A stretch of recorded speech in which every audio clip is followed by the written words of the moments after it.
Hey everybody, welcome to The Well. This is a show where we do what you do, and we're going to take you on that journey to see how we've developed our financial advisory practice as digital marketers turned financial advisors. Welcome back. Season 2, episode number 9. Number 9. Of The Well. Number 9. Episode number 9. How are you? I'm tired, man. I got up early this morning. Did you get it? I did not. Why not? Tell me about it. Well, Crystal and I went out to the blind, bows in hand. I have a picture. I don't love the way it looked and turned out. If I get another decent picture, I'll send it to Ethan. He can put it up on the screen. On your phone right now? Let me see it. Yeah. Let me see what you got. Hold on. This is an aside. Maybe Yeah, I might send this to. Hold on. Those of you that don't know, Andrew is a bow man. It's so goofy. That's pretty cool. Look at that. It's goofy looking. Nice. Yeah. Anyway, you can tell I'm tired in those. Well, it tired was eyes. like 5 in the morning or whatever. Well, at that point it wasn't. That was at 7:36. So, but at any rate, yeah, we went out there. We sat for a couple 2.5 hours. We heard some hens. They were right behind us. I mean, 25 yards away. Yeah. Right behind us. Tried calling them in because usually there's, if there's hens, there's toms. Do you have your call with you? I don't. I don't. I left it at home. It's a pretty obnoxious sound. Could you do it like just now? No. Like your No, Can't. All right, just thought I'd ask. No, I need the. That's why they didn't come in, just so you know. That's probably it. But tried to call them in, and we got some feedback from the hens, but the toms were not coming back. They weren't playing. We did hear some that were pretty far away, but by the time. By the time we could have maybe called them in, we would have been there for another 2 or 3 hours. And I was like, we can't do that today. So the Riis family all have bows, amazing bows, and they're always out there shooting and doing their thing. And I've seen arrows being split. Yeah. Jenny, our oldest, did a true Robin Hood a couple weeks ago. And she was so upset because she destroyed an arrow. And I was like, Jenny, you might only do that one more time in your life. That's incredible. It was right down the pipe. It was cool. It was a perfect shot. I have learned shooting broadheads. Because I've just started practicing with that in the last couple of weeks. The opportunity to do damage to your arrows is much greater.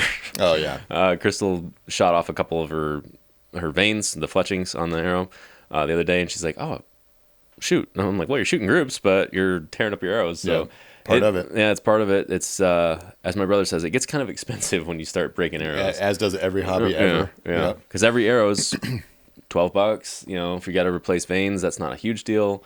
But if you bust a broadhead, there's another $20. If you I have lighted knocks. If I break a knock, that's another $15, and it's just like, holy smokes, every single arrow is. And if you lose one, that's the worst. Oh yeah, that's why I stopped bow hunting. Yeah, you lost too many arrows. Yeah, I took my dad's old Hoyt bow, compound bow. I think it's an 80-pound pullback and only has like a 20% let off. So you're like just struggling holding this stupid thing back. And I shot at 2 deer in my day, and both of them ducked the arrow. Like they hit the floor. Quick. Oh man, never found those arrows, and they were like it was like for a 3-inch hole that these things would like put into it, and lost them. So it's a $50 arrow. You just gone, poof, just totally gone. Now I think they have them. I think they have it on your, like an app, like it's a tracer or something. Yeah, I think so. I've not actually looked into that much, but there's certainly they have the technology, and the lighted knocks make a huge difference now because if you're like that's if I shoot one and I can't find it right away, I'll just wait till it gets dark and that's true. There it is. Good. So it is handy. But anyway, we're not here talking about bow hunting. We were talking about knocking them down, sniping them. That's right. So segue into this episode. Sniping down your appointments. That's right. Yeah, that's right. So if you watched the last episode, we teased quite a bit. Talked a little bit about our part 2. You've heard us talk about part 1, part 2, part 3. And we realized a few weeks back that we've never really detailed what we do in part 2 or 3. So we're definitely gonna do part 3 at some point. But today we're gonna detail what we do. And I keep bumping that. I'm sorry if that's giving some feedback there. But he's mad at you. Look at him. I know he's shaking his head over there. We're gonna detail what we do in part 2 because I think this year our closing ratio from part 2 to part 3 is, I mean, if we want it to be, it's 100%. Feels like it does. But closing part 3s into a client or into a customer doesn't always happen at the end of part 3, but I'd say, making people clients has gone up to probably 65%, which it's probably what we want. I mean, I don't know that we want to be much higher than that. Maybe 80 would be good, but, Depends. We're trying to be, scale health in a healthy way. So, closing ratios have gone way up, and I think that's more to do with part 2 than it is part 3, quite honestly. Right. Absolutely, you're 100% right. So real quick, part 1 is the seminar or the webinar. It's basically the marketing part of it. Part 2 is the first appointment with our lead. Part 3 is the second appointment, usually the recommendation appointment. Right. That gets a little confusing sometimes. Yeah, it does. Yeah. So when we say part 2, we're not talking about a second meeting. It's actually our first meeting with our prospects. So that's what today's episode is all about, is the first meeting, in our case, part 2. Yeah, let's do it. What do you got? Let's, I think, just hit it off. We've got a worksheet that we go through, and we literally walk them straight through this worksheet, and by the end of it, we're done, and it makes it pretty fluid. But we'll send that worksheet to Ethan. He can kind of scroll through it. You'll see it's honestly just a Word document that if you pause the video and then you can zoom in on it at all, you'll see. And if honestly, tell you what, you watch this video and you let us know you watch this video, like, subscribe, whatever, I'll send you a copy of it. There you go. Yeah. Put it down in the comment that you want it. We'll send it to you. Yeah, it's all absolutely. Good. Yeah. Some people are hush-hush about this stuff. They won't share it. It's our secret sauce, and we'll share it with you. Yeah, it you works. absolutely have it. So So what we do when they sit down, the first thing we do, they walk in the door, and I say, "Hey, Mr. and Mrs. Smith, so thank you so much for coming. It was good to see you last Tuesday night or whenever it was that they were at our seminar. Can I get you a water? Right. Coffee, anything like that?" And I'll usually walk them over to the table, and then very intentionally, I have not yet grabbed the candy. Yeah, I do the same. After they've sat down, I'll say, "Oh, can I tempt you with some candy?" And I'll say, I have to keep this pretty far away from me because otherwise I'll eat them all. But I'll leave it here and tempt you with it. And almost every time they'll reach in and grab a piece and take that. And which is something I think it was George that told us, like, give them something, give them the water, hand them the thing. You're exchanging kind of a gift in that way, and it kind of opens things up. So that's the first thing we do when we walk in the door. Do you the same way? Very much the same way. Yep, very much the same way. We've got the music already playing. We got usually welcome back, and on the whiteboard we'll write like welcome back or welcome to part 2. Wherever I can write their name, I'll write their name. Kind of get things ready. I'll actually even angle the chair. Because, if there's one person coming, I don't want them sitting further away from me. So I'll kind of angle the chair I want them in. And so really the same thing. Just kind of getting ready for them and setting the tone and then being just welcoming and set them down. Yep. And on the screen, because we have a TV at the end of the table, it says welcome to part 2 and it's branded. It's got our logo and all that stuff. You can't really see it because there's a glare because our video guy didn't tell us that you could put a shield on there until 2 years later. Yeah. So you can't really see it thanks to that. Cred Media. Yeah. But now we know, and we'll be making that adjustment. Yeah. We were dumb, and so there's a giant window, which some advisors have actually said, "Oh, you should never sit them where they can look out the window; they'll be distracted." Yeah, that's not true. Never been a problem. Never been a problem. So we sit on that side, and they sit on this side, but there is a glare on this dumb TV. Actually, I'm gonna take a picture and send it to them because I can see the glare right now. Yeah. So anyway, the slides are up there. When they sit down, I usually start it off, and you hear Richy and I don't run these together anymore. So I'll say things like, "I do it this way," and then generally Richy might have a different approach. But what that indicates to me is that, hey, if you're watching what we're doing, don't just say, "Oh, Andrew said this" or "Richy said that."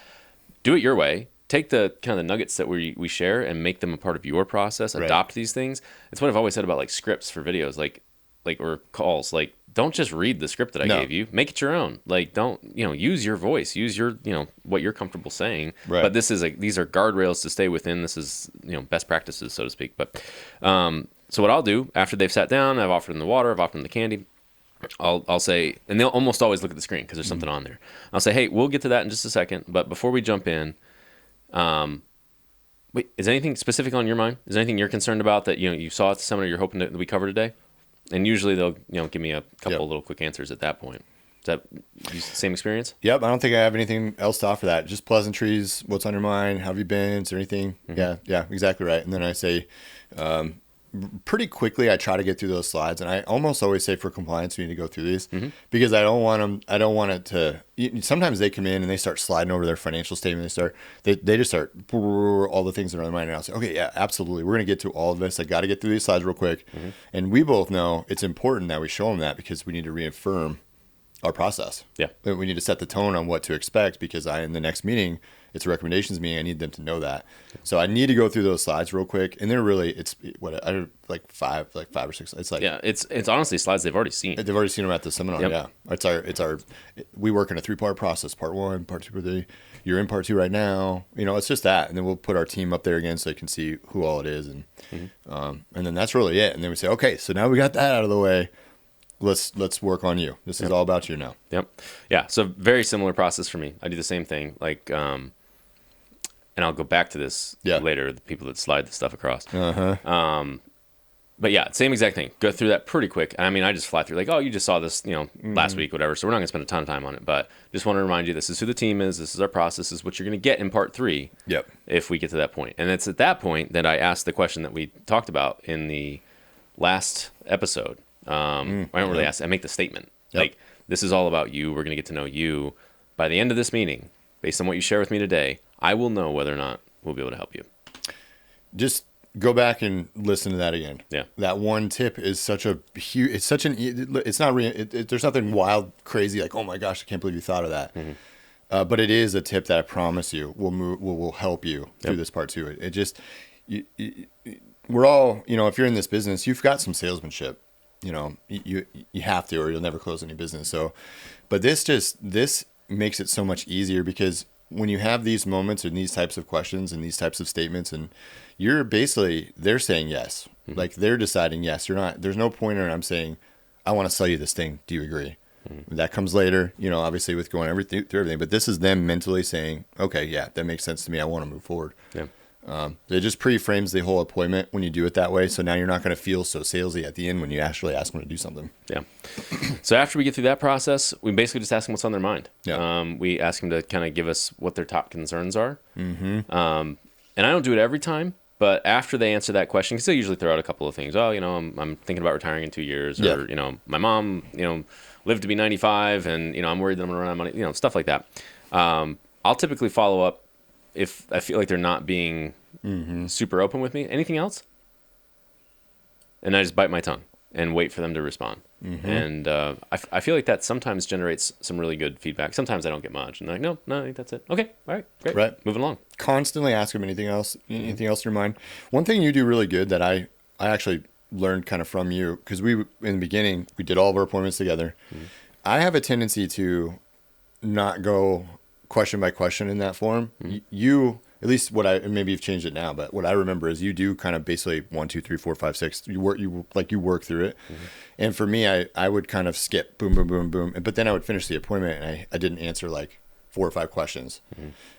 Because some of them, and it's by design, but what we're basically doing is asking the same question 15 different ways. Yep. Because what you just said, they'll tell you a little bit of info right here, and then they'll tell you a little bit more. Wait, if you position the question this way, and a little bit more. And then now, after you've done that, you have this full surround picture of them and what they actually care about and what they need. So I'm much better at it now, but stick to it. Stick to your questions. Even if it feels repetitive, just tell them that. If you feel weird about it, just tell them, I'm going to ask you, literally, that's what we say, the same question 20 different ways. Yep. And then just go through it, and they'll start giving you little details that they didn't in the last answer. Yeah. Yeah. I do try to stick to the order, if you will. Yeah. But I do find myself occasionally, like, when I ask another question a different way, I'll go back up and be like, oh yeah, and that informs this part. So I'll be making my notes. It's at this point typically, because I'm typing a lot. Yes. I'll say, just so you know, I take a lot of notes. Because if I don't, it's out. It's out. It's gone. So if you ever see me pausing to take notes, I apologize. That's how I operate. So kind of apologizing, not apologizing, but just letting them know, hey, like, I'm going to be typing away here. There's nothing to be nervous about, but I'm just writing down what you say. Now, what's that tool you've been using? Because I know you've been using that. I think that's been effective. Yeah, it's been super helpful. With virtual appointments only, unfortunately, it's not a tool we can use in person, but it's called Fathom. And Ethan actually turned me on to it. And it's an AI that summarizes your meeting for you. It also transcribes it. So if you're doing like a Zoom or a Meets or GoToMeeting or something like that, it joins as a participant, and it's just a silent participant, and it does record the entire meeting. So you do have to disclose that to the people that you're meeting with. But I've only had a couple people push back on me, and what's really cool about it is it summarizes the main points, and it does a pretty good job. It's pretty dang good. Yeah, it's pretty. Yeah, it's what I thought was going. I haven't adopted it yet fully because I don't know. It's having it as an extra person basically in Zoom, just to me. And actually, I think Zoom released an AI. I don't know if you've seen that. Oh, did they? Yeah. I haven't tried that yet. Yeah, it's like a new update. I haven't used it yet either. I'm sure you have to pay for it. It's this whole upgrade thing, but I think that it does something similar. I don't know if it's as good, but it's a really cool idea, and it does summarize it. And you could click, I think, right, and go back. Yeah, yeah. So the summary, like, it gives you, I don't know, 8 to 10 like bullet points, if you will. And if you're like, oh, what were they saying about, their daughter's wedding they wanted to pay for, something like that. And so you can click on that and it'll say, Mary really wants to make sure she has enough to save for her daughter's wedding. You can click on that link and it'll take you back to that point in the video and you can hear everything they said. And you can jump to this transcription and say, oh, she needed to save $53,000 because they're renting this venue or they're doing this thing. And so could you potentially pull that up just on your computer in the background and have that running? I don't think so. I don't know if that would work. I mean, you'd have to be in a Zoom meeting, and it would not know who was talking. Okay. Because that's how it identifies who's saying what is based on Zoom or Meets or whoever. It knows, hey, Mary's saying this, Andrew's saying that. Okay, so it's really a virtual only tool. Yeah, it really is. Well, the whole point though is, I guess, just take good notes. Right. Because it's so key. It's key because when you get to the part 3, you're not using your words. You're using their words and how they described it verbatim. Right. It's not what you said, it's what they said, and that's the key to the part 3. Yep. Yeah. One of the next questions that I really like is, we'll get to the specific numbers in a minute, but would you say you're confident with your current portfolio or plan that it can enable you to retire the way you want? Yes or no? And almost every time they'll say no. They'll say, no, I'm not really. Yeah. I'm like, okay, great. And tell me why. Tell me why. Yeah. Why not? What is, so asking a lot of these questions that get a yes or no answer, but then you follow up with a tell me why.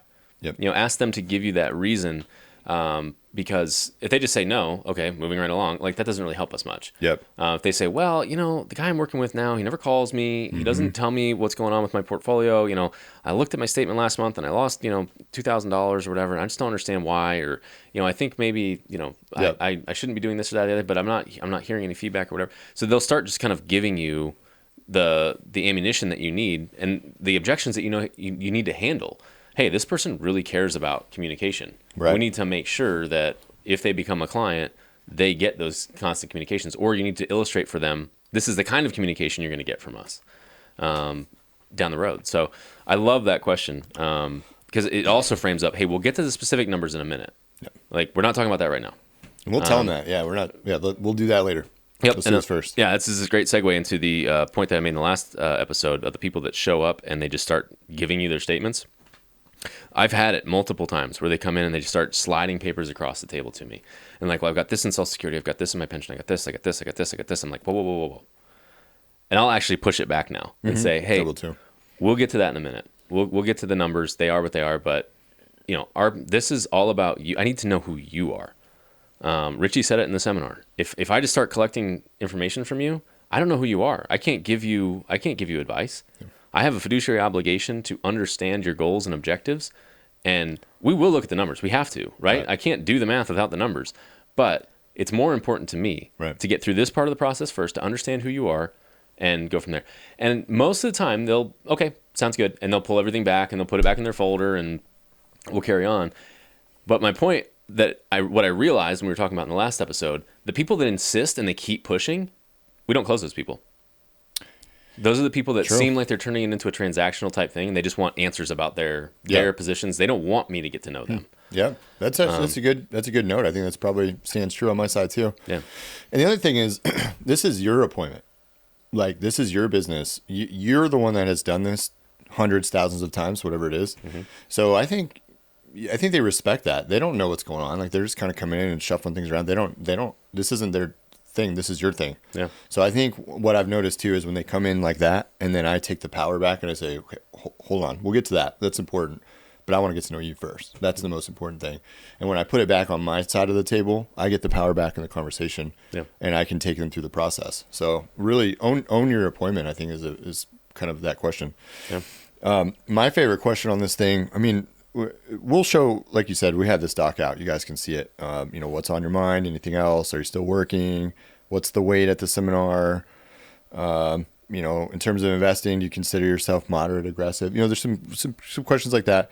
The one that I really like, I want to see, maybe like the 8th or 10th one down. I don't know. It's basically, okay, so based on everything you saw from the seminar and the webinar, based on everything we've kind of even talked to today a little bit, how do you feel like I can help you best? I love that question. Yep. That is such a good one, because then they in their mind tell me what they want. Again, it's kind of the same curious, serious thing, and which we'll get to, but they're telling me what they want when they answer that question, and I make a massive note out of it, word for word, and that's what we're going to use in the part 3. Yeah. But I like that one. You use that one. You see the same thing? I do. I spend a little bit more time in the parenthetical there. Okay. What to you would be the ideal outcome of spending this time with us? Okay. Like, so I want them to tell me what it is exactly that they're looking for. Yep. And oftentimes they'll be like, well, I want to know that I'm not going to run out of money, or I want to know if I can retire next year like I want to, or, when I can retire, or how I can retire, all this stuff. So yeah, I do frame it with, based on everything you've heard, you saw us at the seminar, I've asked you a few questions here, but really what's your ideal outcome of spending this time with us?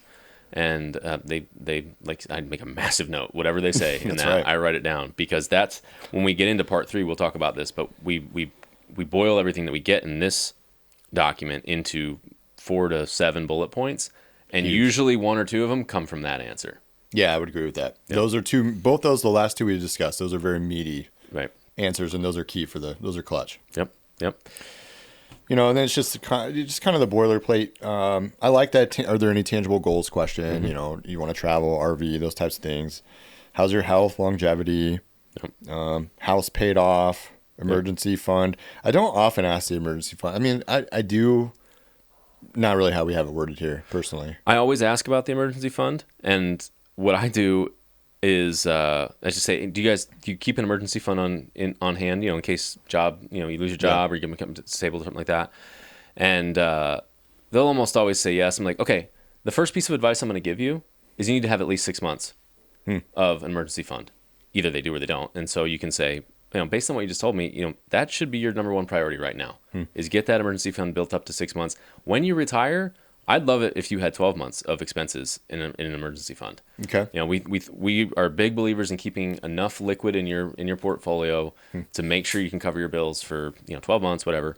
That's the first piece of advice I'm going to give you, whether they have it or not. If they haven't, great job, keep it up, keep that as it is. If they don't, I say, hey, before I start making any other recommendations, that's going to be something I want you to focus on. Get that done.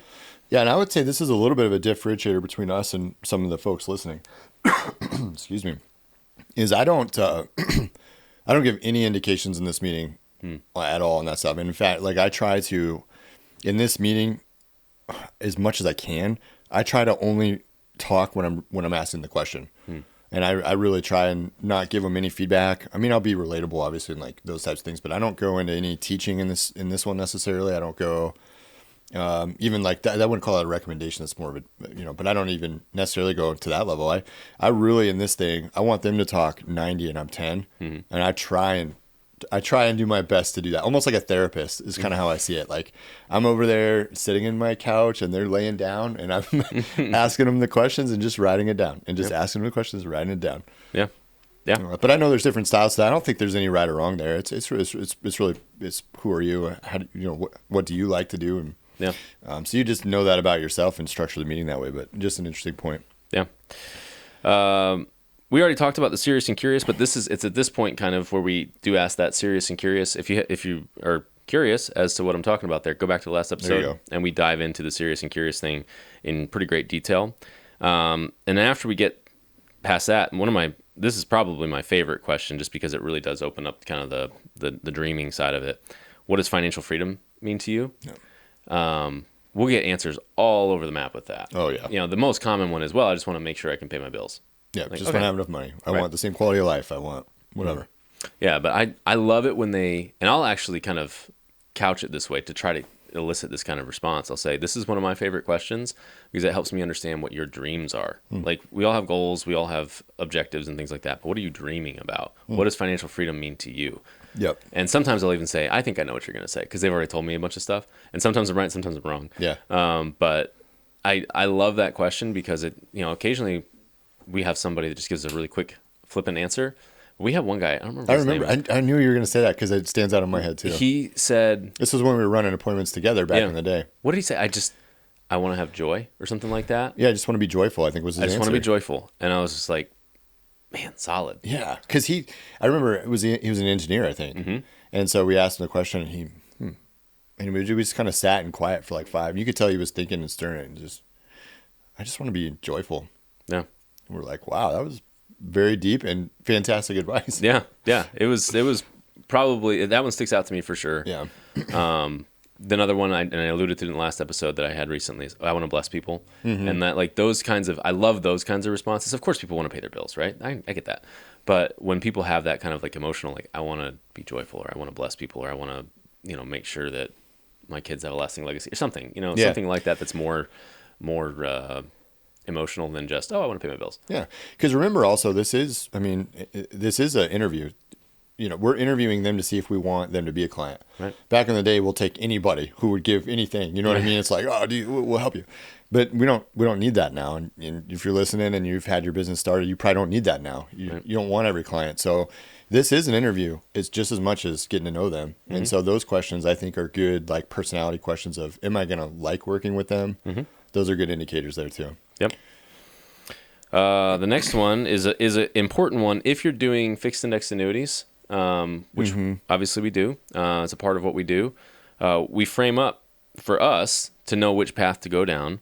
Yep. What's more important to you? Guaranteed paychecks every month that you can never outlive, or protecting and growing the assets that you have to their maximum value. Mm-hmm. For those of us that are financial advisors, how they answer that question kind of is obvious, right? If they say, I really want guaranteed income. I don't care about a massive portfolio. I just want to know what I'm going to get every month. Okay, well, I don't always recommend it, but we've got opportunity solutions that can provide that. And I don't say that then, but it helps us know.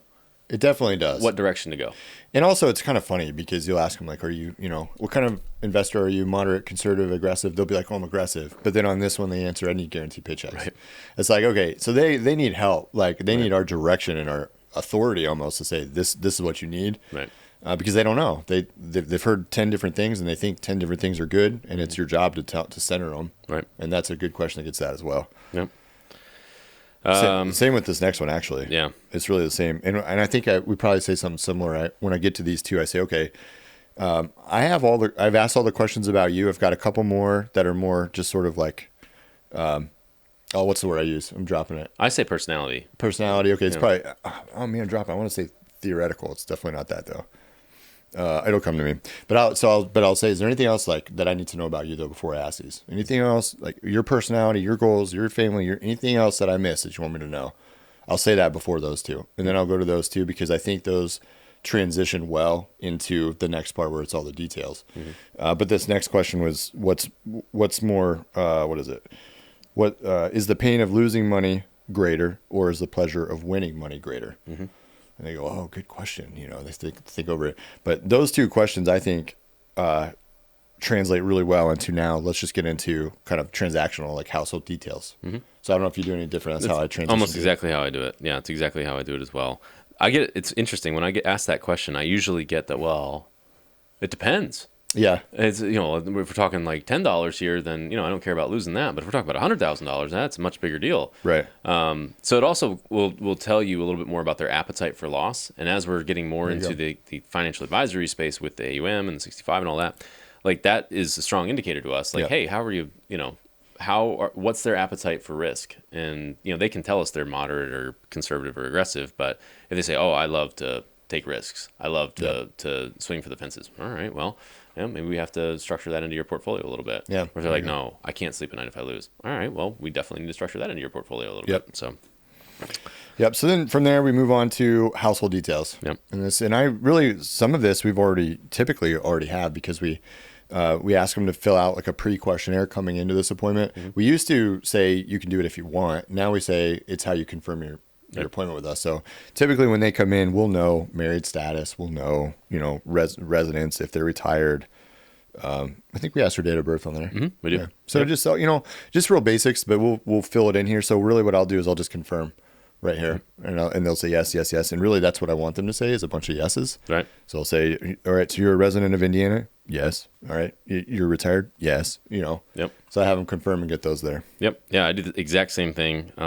If they've done the questionnaire, which most of them do at this point, just confirming, your date of birth is, 1/1/1969, whatever. You listed off that you've got, Mary, Joe, and Billy are your 3 kids, right? Any grandkids? Usually say, any grandkids, and just running some numbers there. Same thing with all the income stuff. Like, you indicated that, you make $7,500 a month. Is that gross or net? I'll sometimes, dive in on that a little bit. Or what portion of that is represented by your income versus your spouse's income. Exactly. That's a good one. And then, we're just, because a lot of this we've gathered, the pension information, if they're on Social Security or not, like if they are, how much it is, all that stuff. I fly through that really quick as I can, because it's just transactional. And really, we're going to get their statements and stuff, and most of that we can fill in anyways. Yep. One that I do like that's hidden in here on purpose is this one after we ask them what their budget is. Yep. Yeah, it's like they tell us, I need $5,000 a month to pay my bills. Like, okay, hey, do you feel like in retirement you're going to be able to spend money, or do you think you'll be too afraid to? Yeah. But that planted right where it's at is really clutch. I like that one. I like that one a lot too. Yeah, that's a really good indicator of what they're looking for once they answer that question. Oh, I think I'm going to be afraid to. Well, okay, now we know we need to protect, maybe whatever that might be. It's not going to be as aggressive. So yeah.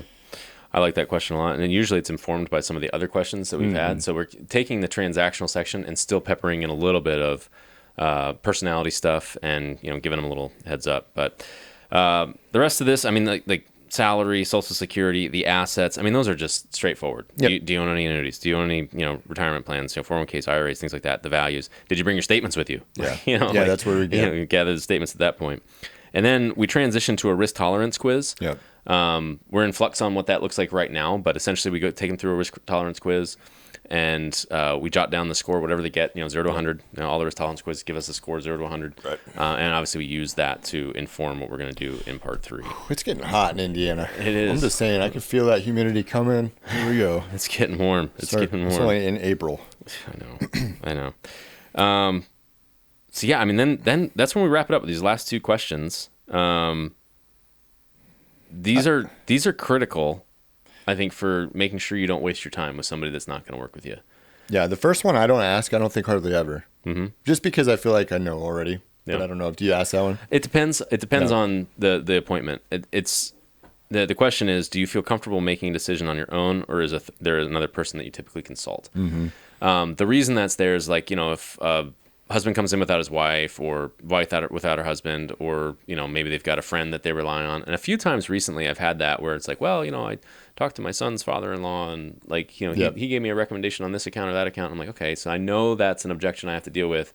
If there's any kind of pushback after part 3, it's probably coming from this independent third party, or supposedly independent third party. Yep. And so I will remember that and point back to it, like, oh, did you talk to your son's father-in-law about that? Is that the person that you asked? Just to kind of try to salvage the opportunity if there's one. Gotcha. So I do often ask that one if I don't already know. Yeah. Okay. That makes sense to me. Yeah. So then after that one, I skip to the yellow there. Yeah. Yeah. And so I'm going to read it because I like the way it's worded. Mm-hmm. And of course, when you're live, you use your own words. But so we've spent this time together to recap. Prospect, you've told me you want X, X, and X. Did I miss anything? I love the did I miss anything question. You said that earlier. Mm-hmm. Is there anything else? It's the same style question. Did I miss anything? Because again, you're going to use X, X, and X in part 3. Right. So you've just had them say, yes, you got me. That's exactly what I am. When we first sat down today, I told you that I would know if there's any areas we could help you in. So after spending this time together, it's clear to me we can help you with those things. So really, do you want help with it? At this point, is that something that you want, is help with these things? Yeah. They just told you, did I miss anything else? They just told you, no, that's what I want. And now you're just getting a yes answer again. So I've been saying that right there. And really, they just said, yes, they want your help. So now the part 3 is so much easier because they said yes. So as long as the plan makes sense and they get it and they like you, boom. Yeah, exactly right. And I think it's the perfect way to close it, is just tying it back and demonstrating that you were listening too. Yeah. I think listing off, hey, you said you wanted help with X, Y, and Z. In their words, again, just really hear that. It can't be your don't take what they said and put it in your words. Like literally use theirs. It's so key. They'll remember that so much better. Yeah. I think it's critical. It's really helped move the needle. Thank you, Ben, for giving us that advice. Ben, that was big time. That was good. That was good stuff. Yep. And then from there, it becomes transactional again. It's just like, all right, so we're going to set you up for next Tuesday at 3:00. You know, is 3:00 good or is 4:00 better? The old give them 2 options thing. And then if they've got their statements with them, sometimes while we're just chatting and close things up, I'll start scanning stuff. Or if there's like, I'll leave those with you, whatever. And that's, and I was going to say that's a differentiator I think between us. Mm-hmm. If they didn't bring their statements, which doesn't happen often, I'll still schedule the part 3, but I'll do it where it's like a week and a half out, give myself a little extra buffer time, and then I just tell them this will work and we'll be able to keep this if you get me your statements within the next 3 days. Yeah, and I like doing it that way. I've definitely had rougher appointments and like last minute, like I got to hustle now. Appointments because they didn't get it to me in time. Right. But I like that because it gives me a reason to continue to follow up with them in that time, and so I do it that way. But I think I'm opposite on that, and I'm waffling on it. But I generally will say if they don't have their statements, like, okay, I know that we can help you, but I don't know how we can help you without your statements. So I need those statements. So can you get them to me when you get home today? Yeah. Because I'll schedule the part 3 with you as soon as I have those statements in my hand. Because it does take the team and I, 2 or 3 business days to put everything together. And, you're busy, I'm busy. I don't want to put something on the calendar that's not going to stick. And I just call it what it is. Like, you got to commit to me that you're going to give me these statements. And I kind of the same reason. It gives me a reason to follow up with them. That's the reason I do it. It's like, so I'm going to, if I don't hear from you by, tomorrow afternoon, I'll call you the next day because I got to get those statements. If you're having trouble getting them to me, I'll swing by your house or we can give you a link that you can upload them, whatever. And I think we've probably had about similar results. It's just a personality difference. That's exactly right. That's all it is. It's just a preference. Which way do you like to do it? Yep. Just understand what you like and just do it that way. Yeah, and have a system to follow up and get those statements either way. Yeah. Because if you don't, then you can't really move forward. Yeah. So next episode, are we doing part 3? Do we decide that? Maybe? Sure, maybe. I mean, do you guys want it? Let us know. But I think once you have this process done, turning this worksheet into the part 3 is why our closing ratio has been so high. Yeah, agreed. I mean, it really is the secret sauce behind it. So take anything and everything that you saw from this thing. I don't care if you're doing 100 million a year. Yeah. You can still learn. We can still learn. Everybody can still learn. Take it, use it, put it. Tell us your secret sauce. Yeah. Put it in the comments. What's your favorite question to ask in the part 1 or the part 2? We'd like to hear that as well. So yeah. I love it. What do you got on? I have definitely worn these on the podcast before. These are the Lucky Greens. Yeah. They're one of my favorite colorways just overall. Clean. They go with a lot of different things. These are the ones that you lost the final boss on. Yeah. And yeah, these are not my favorite ones, but they are one of my favorite colorways because I just like them. Yeah. I like them a lot. I like them too. Yep. I like them too. I do not have Jordans on today, but I thought that these were worthy of wearing. Those are good. I got to tell you, I've always been a fan of the Ultra Boost, the Adidas Ultra Boost as like a daily walker. Mm-hmm. I'm not lying when I tell you these are better. These are like as a daily, there's not even a comparison in my mind. Wow. Is worth trying. That's why. Now, here's the downside. They look a little bit more beat up to me. The Ultra Boost last longer. Oh, Ultras last forever. You could wear those like 2 years and they still look new. Yeah. I've only had these like 3 weeks and they already look worn to me. Yeah. These are the Zoom X, what are they? Invincible Run 3s. Yeah. But I'm telling you right now, it is walking on a luxurious cloud. I'll have to check it out. It is absolutely insane. It's unlike any shoe I've ever put on. It's like a full Zoom technology in there. Yeah. And it's incredible. So it's pretty hard committed to the Ultra Boost. I've worn those my whole life. Well, not Ultra Boost, but Adidas, and I love Ultra Boost. But it was funny because I've been wearing these around, and I wore the Ultra Boost to the gym, and I was like, Hannah, there's no comparison. Oh wow. Yeah. Okay. All right. Totally no comparison. Right. So you have to try them out. But yeah. I think the downside is they don't last as long. At least I don't think they're going to. But they're comfortable. So. Good to know. All right. Anyways, well, yeah, man. Well, good job. Yeah. Appreciate you guys. Thanks for watching. We'll be back with episode 10 coming up. Can you believe 10? I know. It's gone by quickly. Like I said before, like, subscribe, let us know. We'll send you the worksheet. You can just have it and make it your own. Use it. Yep. Let us know what's working for you. We'll do the same back. All right. All right. Cool. Thanks, guys. Thanks, guys.